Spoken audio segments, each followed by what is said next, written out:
Hi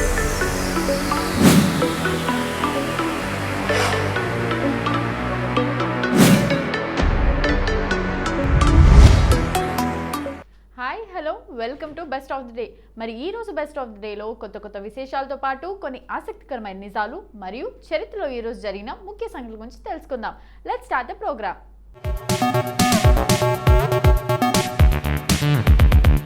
ప్రపంచ శాకాహార దినోత్సవాన్ని జరుపుకోవడం మొదట నార్త్ అమెరికన్ వెజిటేరియన్ సొసైటీ ద్వారా ప్రారంభించబడింది.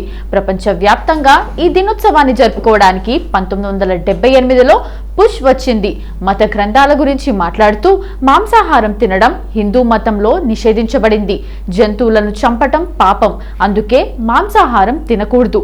ప్రపంచ శాకాహార దినోత్సవం చరిత్ర, ప్రాముఖ్యత ఏంటో ఇప్పుడు తెలుసుకుందాం. ఈ రోజు అంటే నవంబర్ 1న ప్రపంచ శాకాహార దినోత్సవం జరుపుకుంటారు.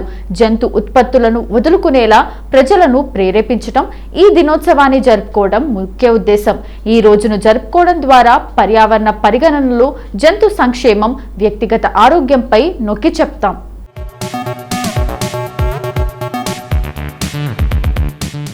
ప్రపంచ శాకాహార దినోత్సవం మాంసాహారానికి బదులు మొక్కల ఆధారిత ఆహారాన్ని తీసుకోవాలని ప్రజలకు సందేశాన్నిస్తుంది. జంతువుల ప్రాణాలను రక్షించటం, భూమిని కాపాడటంలో సహాయం చేయటం గురించి ప్రజలకు అవగాహన కల్పించడానికి ఈ రోజును జరుపుకుంటారు. మాంసాహారం కంటే మొక్కల ఆధారిత ఆహారాలు మరింత స్థిరమైనవి, పర్యావరణ అనుకూలమైనవి. ప్రపంచ శాకాహార దినోత్సవాన్ని జరుపుకోవడం మొదట నార్త్ అమెరికన్ వెజిటేరియన్ సొసైటీ ద్వారా ప్రారంభించబడింది. ప్రపంచవ్యాప్తంగా ఈ దినోత్సవాన్ని జరుపుకోవడానికి 1978లో పుష్ వచ్చింది. మత గ్రంథాల గురించి మాట్లాడుతూ మాంసాహారం తినటం హిందూ మతంలో నిషేధించబడింది. జంతువులను చంపటం పాపం, అందుకే మాంసాహారం తినకూడదు.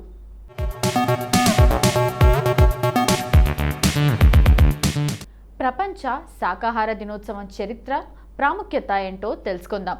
శాకాహార ఆహారాలు నిజంగా మన ఆరోగ్యాన్ని ఆరోగ్యంగా ఉంచగలవా? ప్రపంచ శాకాహార దినోత్సవం చరిత్ర. ప్రపంచ శాకాహార దినోత్సవాన్ని 1977లో ఉత్తర అమెరికాలోని వెజిటేరియన్ సొసైటీ ప్రారంభించింది. శాకాహారం ప్రయోజనాలను తెలుసుకోవటం, శాకాహార ఆహారాన్ని తీసుకోవటంపై దృష్టి పెట్టడం ఈ రోజును ప్రారంభించడం ముఖ్య ఉద్దేశం.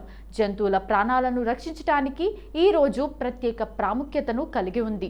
ప్రతి సంవత్సరం నవంబర్ 1న ప్రపంచవ్యాప్తంగా ఉన్న దేశాలు ఈ దినోత్సవాన్ని జరుపుకోవడానికి మద్దతిస్తున్నాయి. 150కి పైగా దేశాల్లో ఈ దినోత్సవాన్ని జరుపుకుంటారు. బ్రెజిల్, చైనా, ఫ్రాన్స్, థాయిలాండ్తో సహా కొన్ని దేశాల్లో కూడా ఈ రోజు జాతీయ గుర్తింపు పొందింది.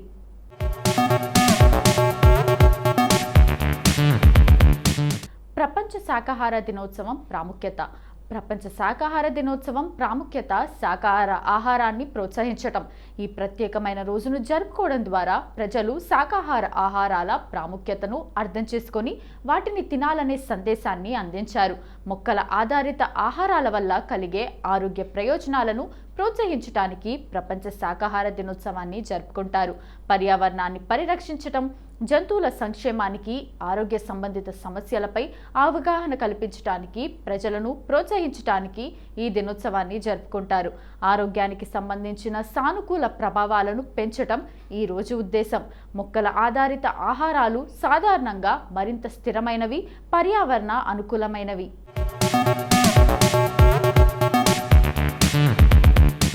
దేశం, ప్రపంచవ్యాప్తంగా ఉన్న అనేక సంస్థలు, వ్యక్తులు ఈ రోజున ప్రజలను మరింత స్థిరమైన నైతిక ఆహార ఎంపికలను చేయటానికి, ప్రోత్సహించడానికి ప్రచారాలు, కార్యక్రమాలను నిర్వహిస్తారు. శాకాహారం ఆరోగ్య ప్రయోజనాలు.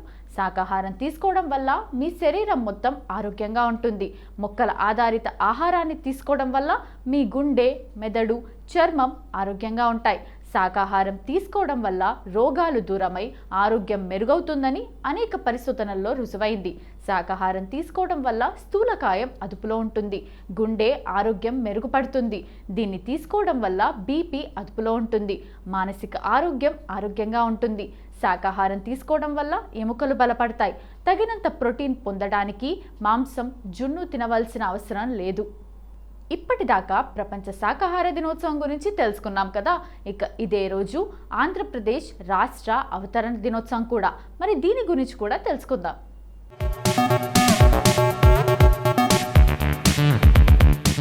అమరజీవి పొట్టి శ్రీరాములు, పట్టాభి సీతారామయ్య లాంటి మహామహుల పోరాట ఫలితంగా 1953 అక్టోబర్ 1న ఆంధ్ర రాష్ట్రం ఏర్పడింది.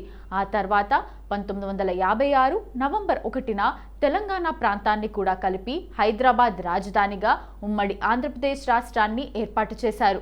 2014లో ఉమ్మడి ఆంధ్రప్రదేశ్ విభజనతో తెలంగాణ, ఆంధ్రప్రదేశ్ రాష్ట్రాలు ఏర్పడ్డాయి.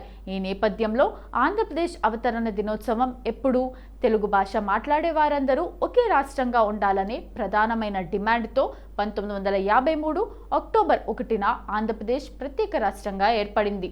తెలుగు మాట్లాడే 11 జిల్లాలను కలిపి ఆంధ్ర రాష్ట్రంగా ఏర్పాటు చేశారు. అనంతరం 1956 నవంబర్ 1వ తేదీన నిజాం పాలనలో ఉన్న తెలంగాణ ప్రాంతాన్ని ఆంధ్రప్రదేశ్లో విలీనం చేశారు. దాంతో ఆంధ్ర రాష్ట్రం కాస్త ఆంధ్రప్రదేశ్గా అవతరించింది. ఆ విధంగా దేశంలో తొలి భాషా ప్రయుక్త రాష్ట్రంగా ఆంధ్రప్రదేశ్ ఆవిర్భవించింది. నాటి నుంచి నవంబర్ 1వ తేదీని ఆంధ్రప్రదేశ్ అవతరణ దినోత్సవంగా జరుపుకుంటూ వస్తున్నాం. ఆంధ్ర రాష్ట్ర ఏర్పాటుకు కారణం పూర్వపు మద్రాసు ప్రెసిడెన్సీలో 40% జనసంఖ్య, 58% రాష్ట్ర విస్తీర్ణం తెలుగువారిదే.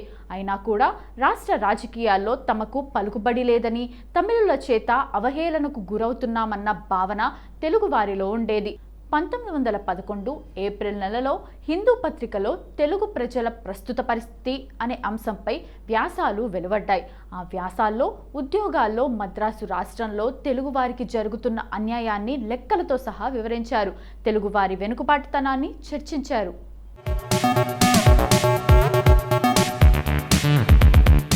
ఇదే సమయంలో దేశాభిమాని అనే పత్రిక కూడా తెలుగు ప్రజల సమస్యల పరిష్కారానికి సమైక్యతను ఒక రాజకీయ సమ్మేళనం ఏర్పాటు చేయటం అవసరమనే వాదనను తెరపైకి తీసుకొచ్చింది.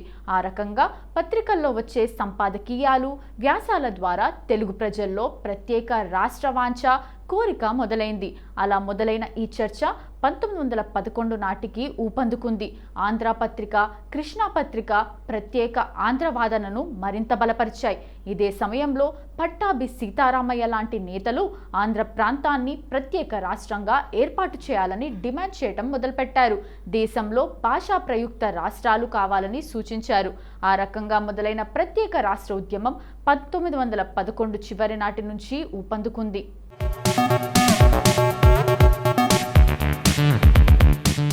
ఆంధ్ర మహాసభల ద్వారా ఊపిరి 1912వ సంవత్సరం నిడదవోలులో జరిగిన సమావేశంలో ప్రత్యేక రాష్ట్ర సాధన విషయమై చర్చించారు. భోగరాజు పట్టాభి సీతారామయ్య ప్రత్యేక రాష్ట్రంగా ఆంధ్రాను ఏర్పాటు చేయాలని ఆయన డిమాండ్ చేశారు. 1913లో బాపట్లలో జరిగిన ఆంధ్ర మహాసభలో ప్రత్యేక ఆంధ్ర రాష్ట్ర ఏర్పాటుపై చర్చ జరిగింది. అయితే రాయలసీమ, విశాఖకు చెందిన ప్రతినిధులు ఈ ప్రతిపాదనకు సముఖత చూపలేదు. ఆ ప్రాంతాల్లో కూడా భోగరాజు పట్టాభి సీతారామయ్య పర్యటించి ప్రత్యేక ఆంధ్ర రాష్ట్ర ఏర్పాటుపై ప్రజల మద్దతును కూడగట్టే ప్రయత్నం చేశారు. కాకినాడలో జరిగిన ఆంధ్ర మహాసభలో పట్టాభి సీతారామయ్య, కొండా వెంకటప్పయ్యతో కలిసి ఆంధ్ర రాష్ట్ర ఏర్పాటుపై కరపత్రాలను పంపిణీ చేశారు. ఇప్పటి వరకు ఆంధ్రప్రదేశ్ రాష్ట్ర అవతరణ దినోత్సవం గురించి మనకు తెలియని కొన్ని ఆసక్తికరమైన నిజాలు తెలుసుకున్నాం కదా. మరి నవంబర్ 1వ తేదీన ఒక్కసారి చరిత్రలోకి వెళ్ళి చూస్తే ఎంతో మంది ప్రముఖుల జన్మాలు జరిగాయి. మరి ఒక్కసారి చరిత్ర పుటల్లోకి వెళ్ళి నేడు జన్మించిన ప్రముఖులు ఎవరో తెలుసుకుందాం రండి.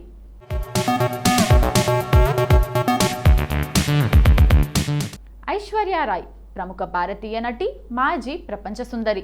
1994వ సంవత్సరంలో విశ్వసుందరిగా ఎంపికయ్యారామె. ఆమె ఎన్నో సినిమాల్లోనూ, యాడ్లలోనూ నటించారు. ఫిల్మ్ఫేర్ పురస్కారాల నామినేషన్తో పాటు ఎన్నో పురస్కారాలు అందుకున్నారు ఐశ్వర్య. 2009లో భారత ప్రభుత్వం ఆమెను పద్మశ్రీ పురస్కారంతో గౌరవించింది. ప్రపంచంలోని అత్యంత అందమైన వారిలో ఒకరిగా ఐశ్వర్యను పేర్కొంటారు. ఆమె కాలేజీలో చదువుకునేటప్పటి నుంచే మోడలింగ్ చేసేవారు. కొన్ని టీవీ ప్రకటనల్లోనూ నటించిన ఆమె మిస్ ఇండియా పోటీల్లో 2వ స్థానాన్ని సంపాదించుకున్నారు. 1994లో మిస్ వరల్డ్ పోటీల్లో విజేత అయ్యి విశ్వసుందరిగా నిలిచారు. ఆ తర్వాత ఆమె సినిమాల్లో నటించడం మొదలుపెట్టారు. కర్ణాటకలోని మ్యాంగళూరులో తులు మాతృభాష గల బంట్ కుటుంబంలో 1973 నవంబర్ 1న జన్మించారు ఐశ్వర్య.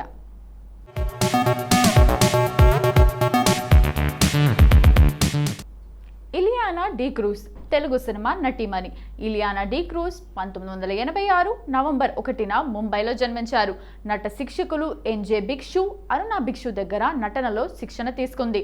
ఆ తర్వాత 2006లో ఇలియానా వైవిఎస్ చౌదరి దర్శకత్వం వహించిన దేవదాస్ చిత్రంతో తెలుగు చిత్రరంగ ప్రవేశం చేసింది. ఈ సినిమాలో ఆమె రామ్ సరసన నటించింది. ఇద్దరికీ తొలి చిత్రమైన ఈ సినిమా విడుదలయ్యాక సంచలనాత్మక విజయాన్ని సాధించింది. ఈ చిత్రంలో ఇద్దరి నటనకు ఫిల్మ్ఫేర్ ఉత్తమ నూతన నటీనటులు అవార్డులను సాధించారు. ఆ తర్వాత పూరి జగన్నాథ్ దర్శకత్వంలో మహేష్ బాబు సరసన పోకిరి సినిమాలో నటించింది. ఒక పోలీస్ అధికారిచే వేధించబడ్డ శృతి అనే ఏరోబిక్స్ టీచర్ పాత్రను పోషించింది ఇలియానా.